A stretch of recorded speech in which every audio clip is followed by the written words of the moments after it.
This is our recital. Mom and Dad are very proud. All right? Until you play this. To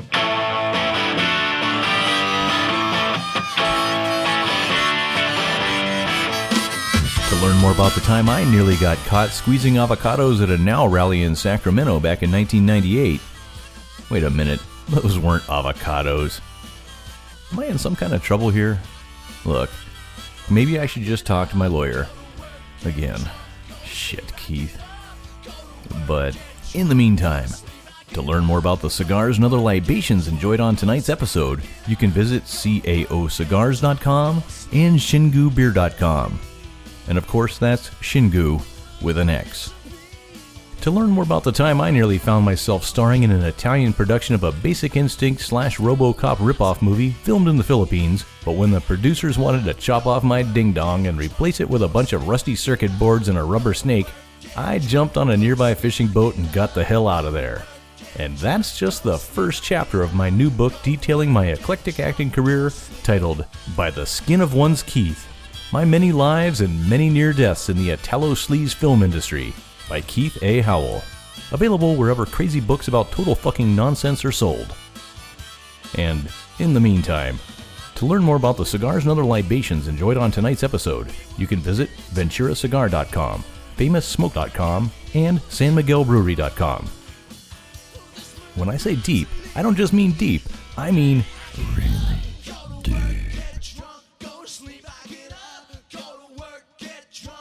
To learn more about the time I wrote, directed, and starred in my own blaxploitation-era film entitled Cool Ass Calculator Keith, where I took down a gang of unruly thugs with only my keen sense of street knowledge and my college graphing calculator, well, you'll have to search some very obscure movie streaming sites, because the movie was basically a steaming pile of dog shit. A rare artistic miss from your old buddy Keith A. Howell. But at least I can admit it, so suck on that, Eli Roth. And, in the meantime, to learn more about the cigars and other libations enjoyed on tonight's episode, you can visit viajecigars.com, FamousSmokeShop.com, and SierraNevada.com.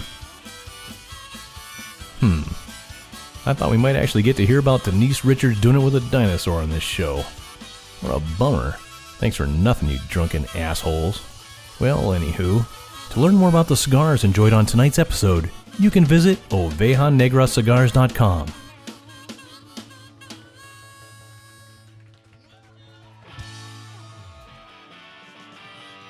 So let me get this straight. They watched the one Angie Everhart movie where she doesn't grind some lucky bastard into orgasmic dust with her pendulous knockers.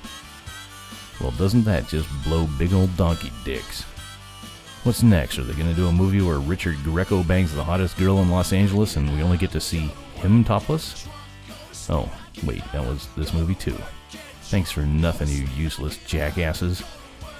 Anywho, to learn more about the cigars enjoyed on tonight's episode, you can visit room101cigars.com and FamousSmokeShop.com. Wait a minute. Pendulous? Seriously. Bodacious, I can understand. Or maybe even pneumatic. But pendulous does this Titian Tress temptress and her gravity-defying bosom a severe disservice. I'm just saying. To learn more about the time I read the Chinese calendar a little too literally and decided to celebrate the Year of the Cock with my rooster hanging out at the Hunan Garden restaurant in Pasadena, California, well, you'll just have to file a Freedom of Information request to access those sealed files. But here's a tip. Next time you're at the Hunan Garden buffet, you might want to avoid the green beans. You're welcome, folks. Anywho, to learn more about the cigars enjoyed on tonight's episode, you can visit drewestate.com. To learn more about the time I attempted to infiltrate the Irish mob by walking into their local hangout wearing a cute little leprechaun outfit and carrying a tiny pot of chocolate gold coins, well, it's actually a very violent, sad story that didn't end well for your buddy Keith. They spoiled me Lucky Charms, and I soiled me pantaloons. What an ill-conceived mess that was. Anywho, to learn more about the cigars enjoyed on tonight's episode, you can visit... Nah, we don't want to give those clowns any free publicity. Sorry, not sorry, Gurkha. A porno with no sex scenes. Good God, I wish that had been the case when yours truly stepped onto his first adult film set back in the hot and sweaty summer of 1987. Keith, the Pickle Hardcastle, was determined to rock the sex industry and forge his own path to legendary greatness. Until I looked around the room and saw, well, I may have been known as the Pickle, but let's just say I wasn't the only pickle in that room. Lots of pickles on the set that day. Nothing but pickles, actually. And that was that for your favorite voiceover guy's very brief cinematic career. If you'd like to learn more, then check out Raiders of the Lost Arse, Volume 7, at your nearest reputable adult bookstore. Or maybe it was Volume 8. Shit, now I need a drink. Thanks, guys. Anywho, to learn more about the cigars enjoyed on tonight's episode, you can visit cohiba.com. Just when you thought it was safe to go back to SeaWorld. Now, I'm not saying I'm banned from all SeaWorld locations in North America, but I'm not saying I'm not either. You folks that are still allowed to that stupid place, you tell me if you see a single sign anywhere that says pants are required when riding the bumper boats. And while you're at it, you can report back if you see a single sign anywhere that bathing suits must be worn at all times when sunbathing on SeaWorld grounds. Because I sure as shit didn't see any of those signs whatsoever. And here I am getting judged and banned from a lame-ass theme park just because I let my little mini Shamu breathe a little bit. So okay, I guess I'm saying that I got banned from SeaWorld. And possibly from all North Dakota Applebee locations, but that's another story for possibly another time. Hey, my mini mozzarella stick needed to come out for some air as well. Don't judge me, you sanctimonious bastards. Anywho, to learn more about the cigars enjoyed on tonight's episode, you can visit jcnewman.com. To learn more about the time yours truly furiously rubbed a bottle he found on the beach, only to sober up and realize it wasn't a genie bottle. In fact, it wasn't a bottle at all. It was Hall of Fame quarterback Dan Marino's second cousin Gino Marino, and Gino wasn't happy one bit about all the furious rubbing going on. Hey, what happens on South Beach stays on South Beach. Or at least it's supposed to. It's a miracle I escaped that day with my little genie weenie still attached. No more daytime banana daiquiri marathons for your old buddy Keith. And by little genie, I of course mean above average size genie weenie. I was just trying to make the other guys in the TNCC not feel inadequate. Which is fairly easy to do, by the way. Such sensitive solids they are. Anywho, to learn more about the cigars enjoyed on tonight's episode, you can visit drewestate.com. To learn more about the time I dropped into a random Zoom meeting unannounced, sans pants, hey, it's hot outside, only to be told unanimously by the Best Buy customer service meeting that I found myself in the middle of, that not only was my penis not welcome, but I wasn't either. Well, that's the entire story really, there's nothing else to learn. I suppose because I don't work at Best Buy, and maybe the whole penis thing, I guess I just threw those Geek Squad nerds for a loop. Jealous much, you nerds? Anywho, to learn more about the cigars enjoyed on tonight's episode, you can visit caocigars.com. To learn more about the time that Chuck Norris punched me so hard that my blood started bleeding, just rent the 1984 action-packed martial arts extravaganza, The Nonagon. You see, it's like the Octagon, but with an extra side. And speaking of sides, boy did my side hurt after Chuck Norris roundhouse kicked my ribs over and over again. It was my own damn fault for asking him what time it was. You see, Chuck doesn't need to look at a clock to know what time it is. He just tells the clock what time it's supposed to be. Anywho, to learn more about the cigars enjoyed on tonight's episode, you can visit www.cubaracano.com. By the way, thinking about tonight's cigar, the Protocol Gold Themis, did you know Themis was the ancient Greek Titaness, who's often called the Lady of Good Counsel? She's the personification of divine order, fairness, law, natural law, and custom. Her main symbol is the scales of justice, tools that are used to remain balanced and pragmatic. I think we could all smoke a little more of that these days. To learn more about the time that I began a carpentry project at the house and when I got stuck and needed some help, well, let's just say that Googling woodsman needed can lead naive eyes down a very dark and nefarious path rather quickly. But thankfully, a Mr. T.T. Boy showed up on time and, for a reasonable hourly rate, helped me install my kitchen cabinets lickety-split. Now that's what I call a happy ending. Anywho, to learn more about the cigars enjoyed on tonight's episode, you can visit www.room101cigars.com.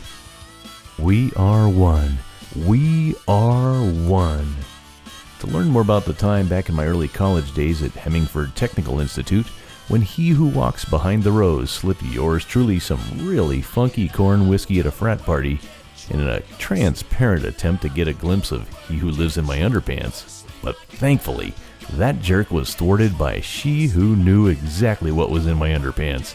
And just like that, she swept me up in her arms and carried me away to safety. Thanks, Tammy. I owe you one, big mama. Anywho, to learn more about the cigars enjoyed on tonight's episode, you can visit www.arturofuente.com. We are one. We are one. To learn more about the time my unusually aggressive trouser slug broke free of its containment cell, an extremely well-worn pair of Bugle Boy slacks, that is, well, let's just say that I was eventually able to wrestle him back under control, but sadly I'll never be allowed back to a Bob Evans restaurant ever again. And honestly, that sucks, because both me and my trouser slug love us some biscuits and gravy. What? May I ask, what the fuck do you feed your trouser slugs? Slug food? What a bunch of amateurs. Treat him right, and he'll treat you right, fellas. Anywho, to learn more about the cigars enjoyed on tonight's episode, you can visit www.tatuajecigars.com. Tatuaje is spelled exactly the way you would think it would be. To learn more about the time I attended my very first Star Trek convention way back in 1993, only to be told at the ticket counter that my Lieutenant Uhura costume was too revealing, and before I could tuck my flesh phaser back between my legs and plead my case, I was escorted outside by some red Starfleet shirt-wearing chumps. Well, I never forgot your faces, boys, and I'm coming for you now, with my phaser set to anonymously annoy you, all via my phony Facebook accounts. Take that, losers. Anywho, to learn more about the cigars enjoyed on tonight's episode, you can visit www.ovejanegracigars.com. To learn more about the time I went to a Halloween party way back in 1979, dressed up as Officer Frank Poncherella, and my costume was so convincing that I ended up handcuffing a very willing Daisy Duke and took her back to my place. Or was it Marianne from Gilligan's Island? I really need to stop trying to keep up with these boys during the podcast. All this boozing is turning my memory into sour mash. Anywho, what was I doing here? Oh, yeah. To learn more about the cigars enjoyed on tonight's episode, you can visit www.dunbartoncigars.com.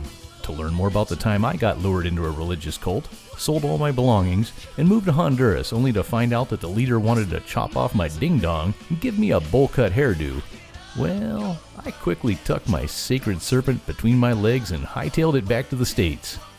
Nobody takes a pair of scissors to my ding-dong or my beautiful, thick locks. I gotta tell you, folks, I have lived one hell of an exciting life. Anywho, to learn more about the cigars enjoyed on tonight's episode, you can visit www.southerndrawcigars.com.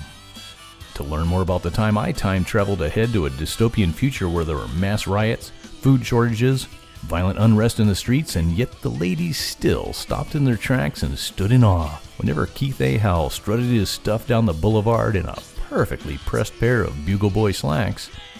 Well, it turns out I didn't time travel at all. All this crazy shit is currently going on right here, right now in 2020. And it seems as if yours truly and his Bugle Boys might just be the only thing that can change the course of history and bring happiness to our great nation once again. Wish me luck, but spoiler alert, I won't need it. In the meantime, to learn more about the cigars enjoyed on tonight's episode, you can visit www.danielmarshallshop.com.